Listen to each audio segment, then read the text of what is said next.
ಪ್ರೀತಿ ಅವ್ರು ಜಾಯ್ನ್ ಆಗಿದ್ದಾರೆ ನಮ್ಮ ಜೊತೆಯಲ್ಲಿ, ಉದ್ಯೋಗ ಆಕಾಂಕ್ಷಿ ಪ್ರೀತಿ ಅವರು. ಪ್ರೀತಿ ಅವರಾದ ನಂತರದಲ್ಲಿ ಅಶೋಕ್ ಗೌಡ್ರು ಉತ್ತರ ಕೊಡ್ಲಿ. ನಟರಾಜ್ ಗೌಡ್ರದ್ದು ಕಾಂತಕುಮಾರ್ ಸರ್ ವಾಯ್ಸ್ ಹೋಗ್ತಾ ಇಲ್ಲ, ನಿಮ್ಮಿಬ್ರದ್ದು ವಾಯ್ಸ್ ಹೋಗ್ತಾ ಇಲ್ಲ. ಒಬ್ಬರಾದ್ಮೇಲೆ ಒಬ್ರು ಮಾತನಾಡುವವರೆಗೂ ಪ್ರೀತಿ ಅವ್ರ ವಾಯ್ಸ್ ಮಾತ್ರ ಆನ್ ಏರ್ ಇಡಿ.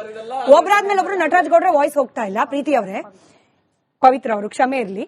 ಪವಿತ್ರ ಅವರೇ, ಕೆಪಿಎಸ್ಸಿ ಅಡಿಯಲ್ಲಿ ಆಗುವ ಪರೀಕ್ಷೆಗಳಿಂದ ಆಗಿ ಹೊರಗೆ ಬರುವವರು ಕೆಎಎಸ್ ಅಧಿಕಾರಿಗಳಾಗುವವರು, ಗೆಜೆಟೆಡ್ ಆಫೀಸರ್ಗಳಾಗುವವರು, ಅಂದ್ರೆ ಒಂದರ್ಥದಲ್ಲಿ ರಾಜ್ಯದ ಆಡಳಿತ ಯಂತ್ರದಲ್ಲಿ ಚುಕ್ಕಾಣಿ ಒಂದ್ ಮೇನ್ ಪೊಸಿಷನ್ ಅಲ್ಲಿ ಕೂಡುವಂತವರು.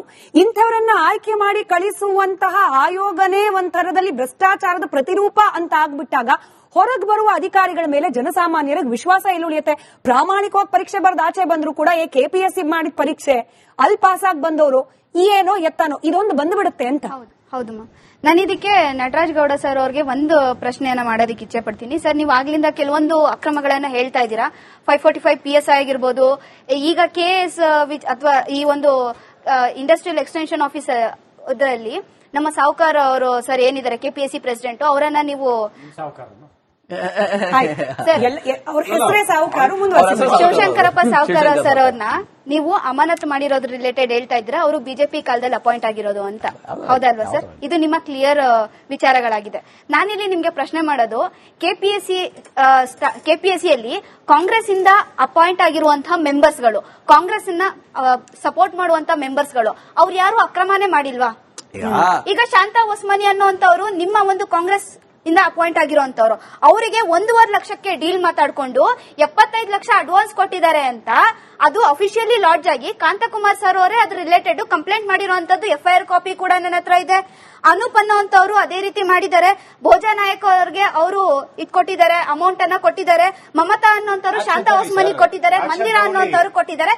ಇದು 3 ಇನ್ನೂ ಇದಾವೆ. ಇನ್ನೂ ಹಲವು ವಿಚಾರಗಳನ್ನ ದಯಮಾಡಿ ಮಾಧ್ಯಮ ಮಿತ್ರರು ಈ ಒಂದು ವಿಚಾರವನ್ನ ಹೈಲೈಟ್ ಮಾಡಿ ನಾನು ಹೇಳುವಂತ ಹೆಸರುಗಳನ್ನ ನೀವು ಹಾಕಬೇಕಾಗಿ ನಾನು ವಿನಂತಿ ಮಾಡ್ತೀನಿ. ಅಫಿಷಿಯಲ್ ಕಂಪ್ಲೇಂಟ್ ಲಾಡ್ಜ್ ಆಗಿರೋದ್ರೆ ಹೇಳ್ತಿದ್ದೀರಾ ಮೇಡಮ್? ಯಾಕಂತಂದ್ರೆ ನೋಡಿ, ಅವರೇ ಹಾಕಿರುವಂತದ್ದು ಕಂಪ್ಲೇಂಟ್ ಅಫಿಷಿಯಲ್ 3 ಇದೆ.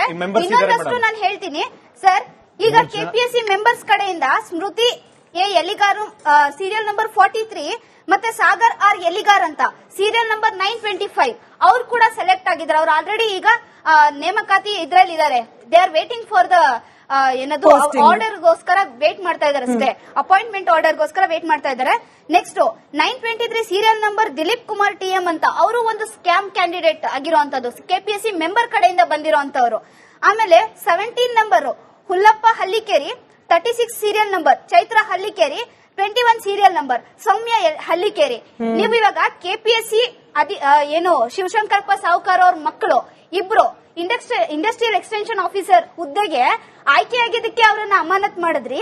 ಅದೇ ಕೆಪಿಎಸ್ಸಿಯ ಒಂದು ಚೇರ್ಪರ್ಸನ್ ಏನಿದ್ದಾರೆ ಅವ್ರ ಕಡೆಯಿಂದ 1.5 ಕೋಟಿ 2 ಕೋಟಿ 3 ಕೋಟಿಗೆ ಒಂದೇ ಫ್ಯಾಮಿಲಿಯಿಂದ ಮೇಡಮ್ ಪವಿತ್ರ ಮೇಡಮ್ ಇದೆಲ್ಲ ದೂರಗಳ ದಾಖಲಾಗಿದೆಯಲ್ಲ,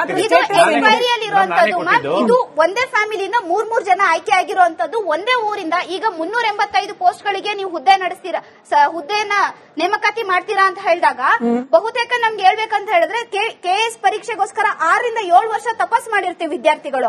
ಸೊ ಒಂದೇ ಫ್ಯಾಮಿಲಿಯಿಂದ 3-4 ಜನ ಹೇಗೆ ಆಯ್ಕೆ ಆಗೋದಕ್ಕೆ ಸಾಧ್ಯ ಆಗುತ್ತೆ?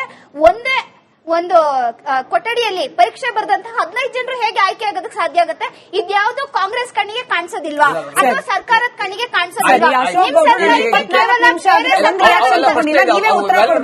ನೀವೇ ಉತ್ತರ ಕೊಡಬೇಕು. ಅಶೋಕ್ ಗೌಡ್ರದ್ದು ಒಂದು ರಿಯಾಕ್ಷನ್ ತಗೊಂಡಿಲ್ಲ. ಅಶೋಕ್ ಗೌಡ್ರೆ, ಈ ಒಂದು ಪ್ರಕರಣವನ್ನ ನಾವು ಯೋಚನೆ ಮಾಡಿ ಮಾತನಾಡುವುದಾದ್ರೆ ಇವ್ರನ್ನ ಅಪಾಯಿಂಟ್ ಮಾಡಿದ್ದು ಯಡಿಯೂರಪ್ಪನವ್ರ ಕಾಲದಲ್ಲಿ. ಅಪಾಯಿಂಟ್ ಮಾಡ್ಲಿಕ್ಕೂ ಕೂಡ ಅಂದ್ರೆ ಇಂಥ ಒಂದು ಹುದ್ದೆಗೆ ಅಪಾಯಿಂಟ್ ಆಗ್ಲಿಕ್ಕೆ ಬೇಕಾದ ರಿಕ್ವೈರ್ಮೆಂಟ್ಸ್ ಅಥವಾ ಅರ್ಹತೆ ಏನಿತ್ತು ಅದು ಇರ್ಲೇ ಇಲ್ಲ ಅಂತ ಹೇಳಿ ಆಗಿನಿಂದಲೂ ಕೂಡ ಕಾರ್ಯದರ್ಶಿ ದೂರು ಕೊಟ್ಕೊಂಡು ಬರ್ತಾ ಇದ್ದಾರೆ. ಹಿಂಗಾಗಿ ಶ್ರೀರಕ್ಷೆ ಈಗಿರುವ ಕಾಂಗ್ರೆಸ್ ಸರ್ಕಾರದ ಮಾತ್ರವಲ್ಲ, ಬಿಜೆಪಿಯ ಶ್ರೀರಕ್ಷೆ ಕೂಡ ಇವ್ರಿಗಿತ್ತು. ಹಾಗಾಗೇನೆ ಇಷ್ಟು ಧೈರ್ಯವಾಗಿ ಇಷ್ಟು ವರ್ಷಗಳಿಂದ ಅಕ್ರಮಗಳನ್ನ ಮಾಡ್ಕೊಂಡು ಬಂದಿದ್ರು ಅನ್ನೋ ಆರೋಪ ಇದೆ. ಸ್ಮಿತಾ ಅವರೇ, ಯಾವುದೇ ಒಂದು ಕೆಪಿಎಸ್ಸಿಗೆ ಅಪಾಯಿಂಟ್ ಆಗ್ತಕ್ಕಂತಹದ್ದು 3 ವರ್ಷದ ಅವಧಿಗೆ. ಈಗ 2021ರಲ್ಲಿ ಅಪಾಯಿಂಟ್ ಆಗಿದ್ರೆ 2026ವರೆಗೂ ಈ ವ್ಯಕ್ತಿ ಇದ್ದಾರೆ ಅಂತ ಹೇಳಿದ್ರೆ ಯಾರು ಶ್ರೀರಕ್ಷೆ ಅಂತಕ್ಕಂಥದನ್ನ ಹೇಳಿ ನಟರಾಜ್ ಗೌಡ್ರು. ಒಂದು. ಎರಡನೇ ವಿಚಾರ, ಇದು ಕಮಿಟಿ ಏನಿದೆ ಈತ ಒಬ್ಬರೇನೇನೆ ಹೋಗ್ಬಿಟ್ಟು ಅಪಾಯಿಂಟ್ ಮಾಡ್ಬಿಡ್ತಾರೆ ಅವ್ರ ಮಕ್ಕಳನ್ನ ಅನ್ನೋದಲ್ಲ.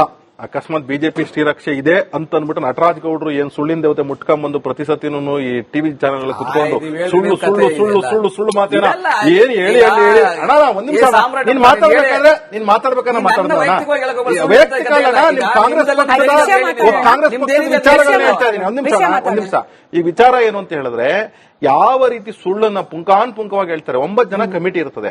9 ಜನ ಕಮಿಟಿನಲ್ಲಿ 2 ಕಮಿಟಿಯವರು ಇವತ್ತೂ ಸಹ ಬಿಜೆಪಿ ಅಪಾಯಿಂಟ್ ಮಾಡಿದ್ದು 2021ರಲ್ಲಿ ಅವ್ರ ಟರ್ಮ್ 2024 ಮುಗಿತಿತ್ತು.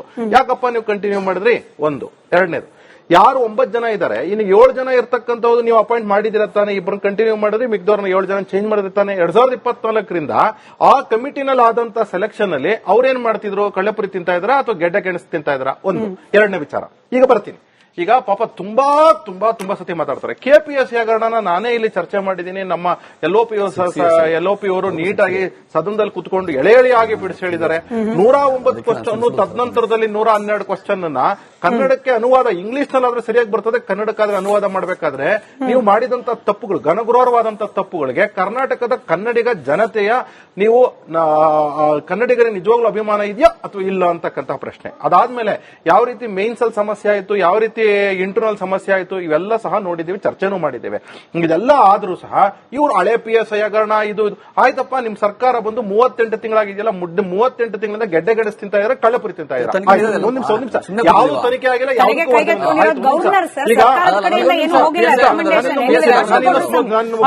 ಈಗ ಅತ್ಯಂತ ಪ್ರಮುಖವಾದಂತಹ ವಿಚಾರ ಏನು ಅಂತಂದ್ರೆ, ಸೇಮ್ ಸಮಸ್ಯೆಗಳು TNPC Tamil Nadu public service commission exams ಅಲ್ಲೂ ಬರ್ತಿತ್ತು. 2014 ರಿಫಾರ್ಮ್ ಸ್ಟಾರ್ಟ್ ಮಾಡಿ 2016ರಿಂದ ರಿಫಾರ್ಮ್ಸ್ ಆಗ್ತಾನೆ ಇದೆ. ಅಲ್ಲಿ ಏನಾಯ್ತು ಅಂತಂದ್ರೆ, ಪ್ರತಿ ವರ್ಷನೂ ಸಹ ನಾವು ನೋಟಿಫಿಕೇಶನ್ ಮಾಡ್ತೀವಿ, 2 ವರ್ಷದ ಮುಂಚೆ ನೋಟಿಫಿಕೇಶನ್ ಮಾಡ್ತೀವಿ, ನಾವಲ್ಲಿ ಎಕ್ಸಾಮ್ ಕಂಡಕ್ಟ್ ಮಾಡ್ತೇವೆ. ಎಕ್ಸಾಮ್ ನ ಯಾವ ರೀತಿ ಕಂಡಕ್ಟ್ ಮಾಡ್ತೇವೆ?